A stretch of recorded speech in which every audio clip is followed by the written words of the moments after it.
It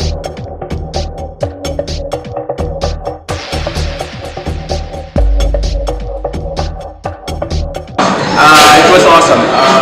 I learned a lot from it. Every meeting, may mga bagong mga experience talaga na nakukuha. Like me discovering that I can do box jumps, I can do whatever activities that I wasn't able to experience before. Number one, it's fun. Number two, it's you get to know people inside the gym. Yung mga tao na dati hindi mo close. Ngayon, sabay-sabay na kayo gumagawa ng activities, yung mga exercises. Tapos, number three, yung discipline, self-discipline. Of course, that's confidence, self-confidence. Siguro, just put it in mind na kaya mo.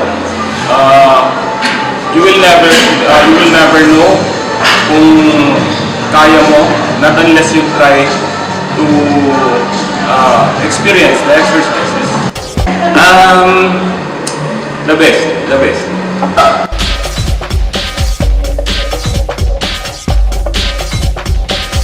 Yung mga ideas, tapos yung physical transformation,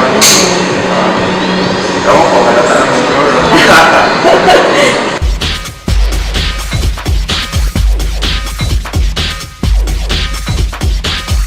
I always believe na lampa talaga ako. I'm afraid of heights and I'm afraid of anything na matatapa ako. But I'm so happy that I was able to do box jumps na. My most memorable experience was I was waiting for my turn sa cleans and jerk na routine. Tapos I was really afraid kasi akala ko may injure ako. But nung turn ko na, yun, nagawa ko. So, laking salamat ko talaga sa mga kasama ko at sa mga coaches kasi they guided me through it. I feel like I have now superpowers. Kasi feeling ko malakas na ako. Will you recommend it? Definitely. I will recommend Metamorphic waters.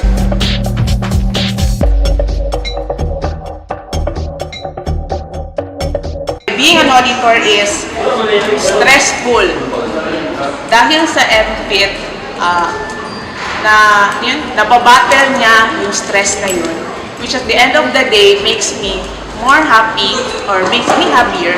And then, pag nakikita din ng office mate ko na pupunta akong gym, parang na-empower sila, na-influence sila na mag-gym na rin. You know, pain is temporary. You always have to push yourself. Breakfast na 8 rounds of burpees and box jumps. Kasi akala ko hindi ko kaya. Tapos masakit na yung tuhod ko. But then at the end of the session, na-overcome ko yung sarili ko or na-overcome ko yung takot sa burpees.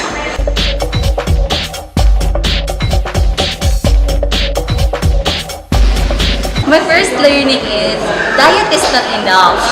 If you want to be fit, you need to discipline yourself. Lahat ng pinapagawa, gawin mo, even mo hindi mo siya kaya. But then, pero kung sabihin tayo sa self mo na kaya mo, then makakaya mo talaga siya.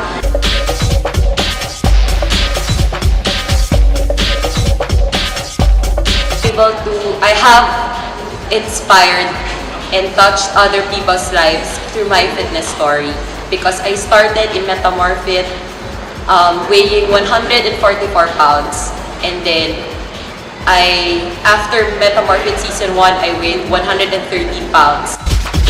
It's not only your fitness level that will improve, but your overall perspective towards health and fitness. No one could make it better for us but ourselves. The only competitor you have is just yourself. Metamorphic really helped me pass my exam because our coaches told us when you exercise, it would produce hormones that would make you distressed or would would make you happy.